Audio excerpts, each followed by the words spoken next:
Okay, I wonder how much ice cream Kimberbell is going to sell for the country by doing this quilt, because I can't stop thinking about how I want to have a twin popsicle, a milkshake, and now an ice cream bar. So what we just did is we just finished twin popsicle. Remember, I cut my muslin long, and I'm just going to unhoop this. I'm going to scoot this up a little bit, and then I'm going to rehoop.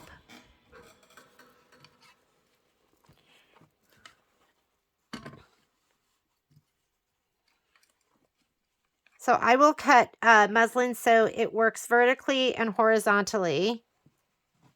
These work vertically because they are small. So they're like 4 by 4. And put it down a little bit more like that. Okay. And I'm just going to squeeze out any little lumps and bumps. And it looks like that. Once we stitch this one, then I'll cut that one off, leave this one, and we'll do the next one. Let's go. Look at that. I accidentally hooped the bottom fabric. Let's go to the machine. I'm going to slide this on. Sometimes I slide it on and there's an embroidery on the screen that's bigger than the 5x7 and it'll tell me to change to a bigger hoop. All you have to do is lift that up and then it thinks that you don't have a hoop on. But I think the next design is also going to be, well, this one was 5x7, so it's not going to give me that message. And I'm going to go home to clear my screen. I'm going to grab my spreadsheet, because it tells me all the important information I need to know. And we are doing ice cream bar. So I'm going to go home, USB, to my quilting designs. And the quilting design I need is lines 5, and PES. And the size I need is 4 by 4. I'm going to set that. Now we're going to add. We're going to add ice cream bar. So I'm going to go to my USB and my designs and ice cream. I don't know which one is which. It looks like it's this one right here. So keep your instructions handy too. We're on page 21, which is on your spreadsheet. That looks like ice cream bar to me. I'm going to set it. I'm going to hit an embroidery because the next screen, it'll combine both my designs. I'm going to go layout, move, and scoot it all the way up. And say okay. And hit layout again so I know what's being stitched. And right now we're just going to do the placement. And placement for the batting and the background fabric. I'm just going to hit start.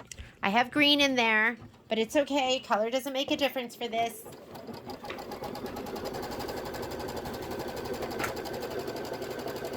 And my little stack looks like this.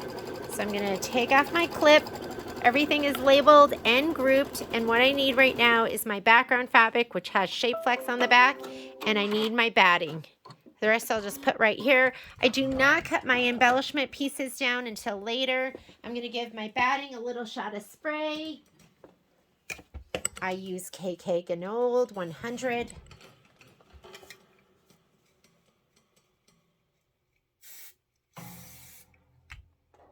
Every time I do a sew along, people ask me why I use muslin instead of the no-show mesh that it recommends, and I use it. And you could use Kimberbell's project batting if you want. That's nice and thin. I always have so much extra batting I just cut from my scraps, and I use it because I like the way it feels. I feel like my final quilt is softer and more pliable with the muslin than it is with the no-show mesh. It's a bonus, but not the reason why, but I think it's a lot cheaper to use the muslin too. And I don't use muslin in place of no-show mesh all the time. I only do that when I'm quilting, meaning that there is going to be batting and background fabric, because that provides enough support. Muslin doesn't really give you a lot of support, but when you're using it in conjunction with your batting and your background pieces, it's plenty. And then I have shape flex too, so there's a lot going on, and there's a lot in between the layers.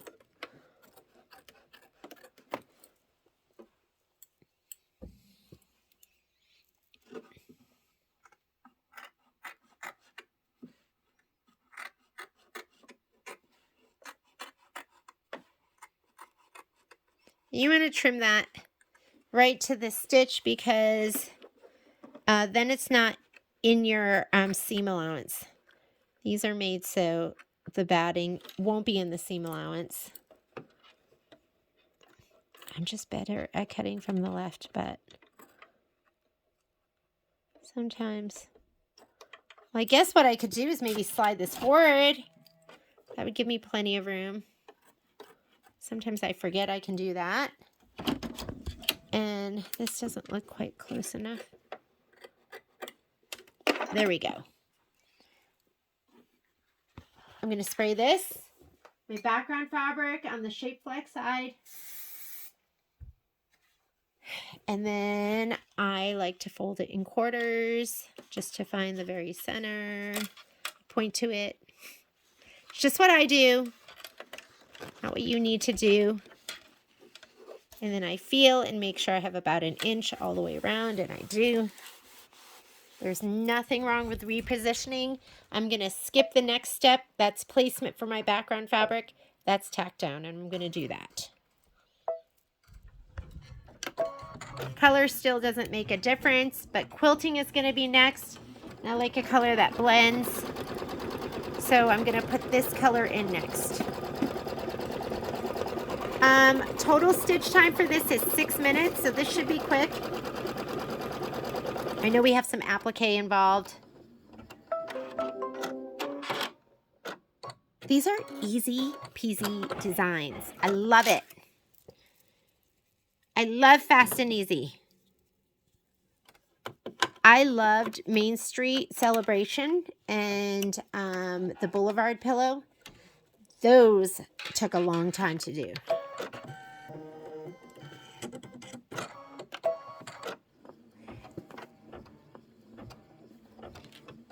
Okay, this is the quilting, and then we'll get on with our instructions. So these have all been centered, so I haven't needed to move those. But after we do this, it says color doesn't make a difference, so I'll probably leave that color in there. It says stitch the vanilla ice cream placement line, place vanilla ice cream fabric face up. This is my vanilla fabric right here. And then trim fabric close, and then we're going to stitch the vanilla ice cream satin stitch outline. So after we do this, you're going to want to use your cream. You're going to want to use your cream thread. And actually, I had a piece of fabric from before that I haven't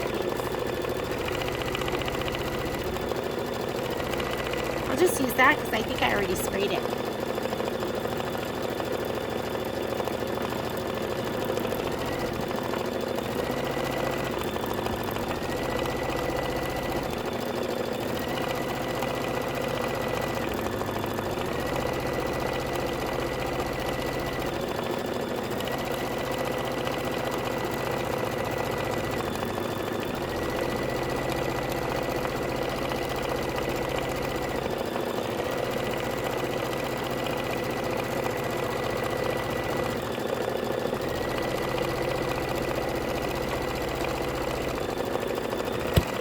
My cream thread ready.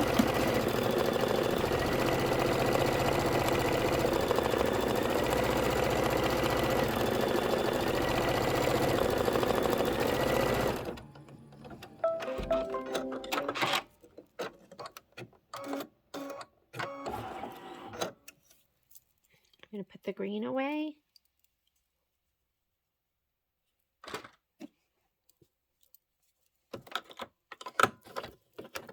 After I do this one, I'm going to go announce to Patrick that we are going to Cold Stone Creamery. He loves ice cream, so I don't think he's going to say no. Okay, placement stitch.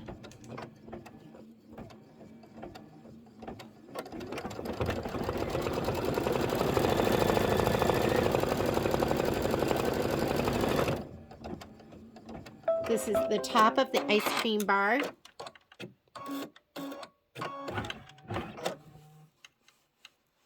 And there's going to be a, let's see, is it a pretty decorative stitch around this?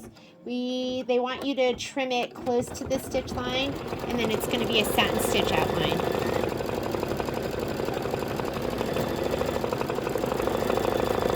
Get your snips.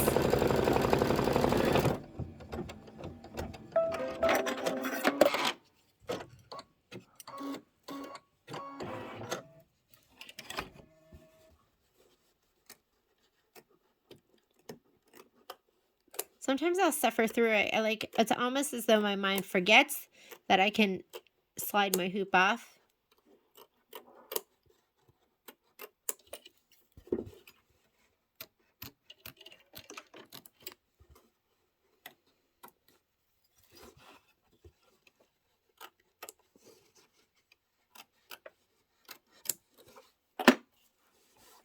Okay, we're going to slide that back on, let it do this stitching, and then we're going to do a little applique. It wants the chocolate brown, so in the kit is this like gorgeous chocolatey brown. So we're going to use that next.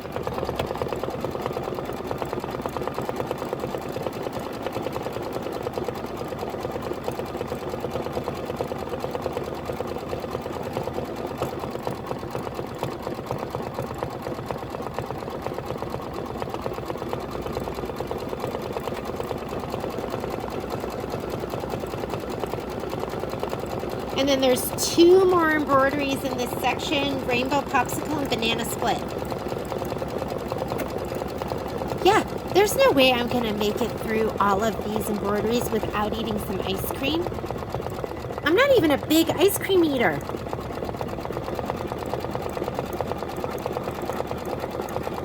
But the mind and the body can only take, and the eyes can only take so much. Okay, that was step number 3, which is stitch the vanilla ice cream satin outline. So let's take this vanilla color out. Now we're going to put in the chocolate.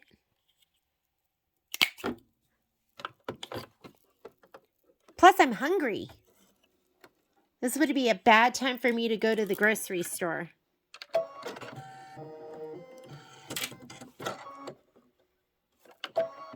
Here's my placement stitch. I haven't even cut my chocolate colored leather out, but the size that it wants is 3.5 by 3.5. So I'm just gonna give this a little shot of spray right in that corner. I mean, look it, we don't even need that much.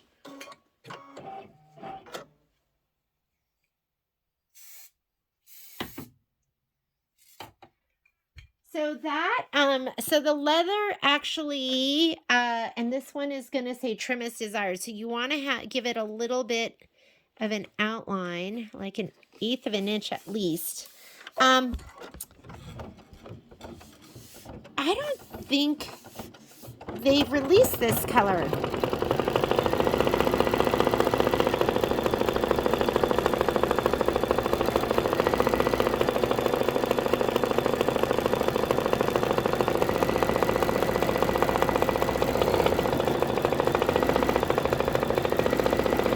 Get your curved straight scissors.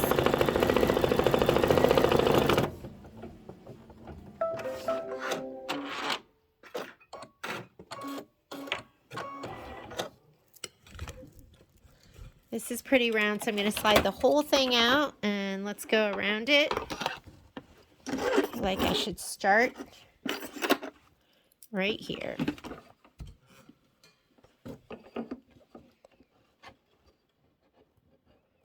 And then it's going to just do a little stitch.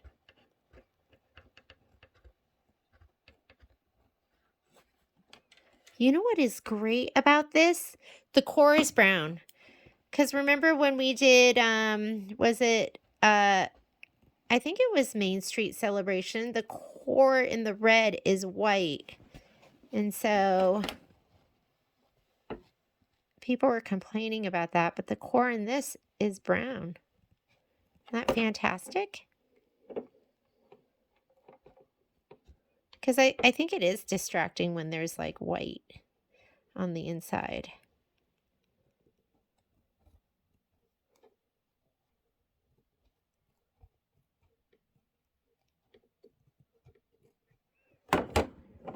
Okay, innies and outies. Take your time.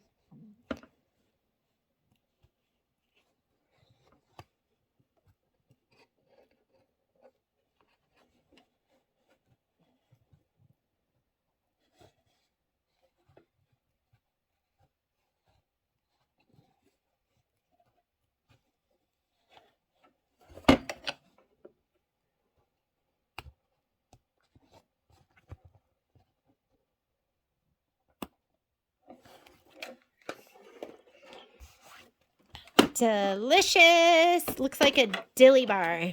I only know those because my mother-in-law loves dilly bars. Okay, I am unthreaded. Let's rethread. And we are going to stitch out the little, there's like little detail on here. It is called the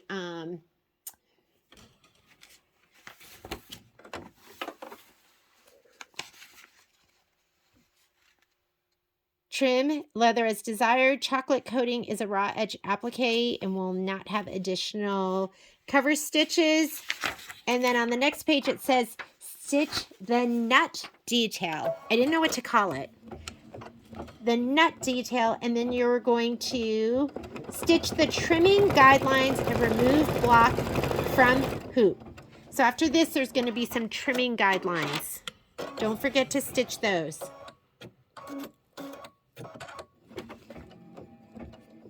Oh, you know what? Sorry about that. Let me go ahead and cut that. You actually want to do this in the lighter brown.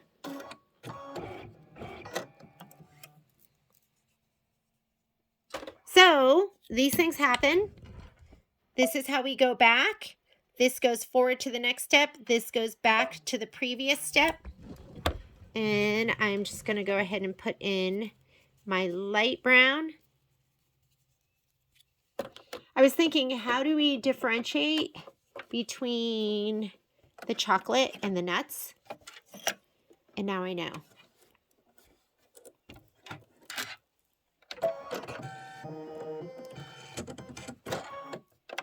There we go. It's going to be a little thick there. Sometimes you can just kind of hold it down a little bit.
Okay, the last step is going to be and I'm going to leave that color in there.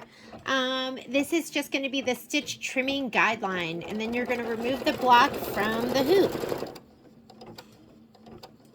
Even with those guidelines, cut to your ruler, cut to your pop ruler. It's just going to frame it. Not really sure why it's doing these, but we'll just stitch them out. Stick button will be added after pillow is assembled. So they have that adorable button that we're going to add to it. Isn't that cute? And we are done. 2 more blocks in this section, ladies. But that one was ice cream bar, right? Was it called ice cream bar? That one was ice cream bar.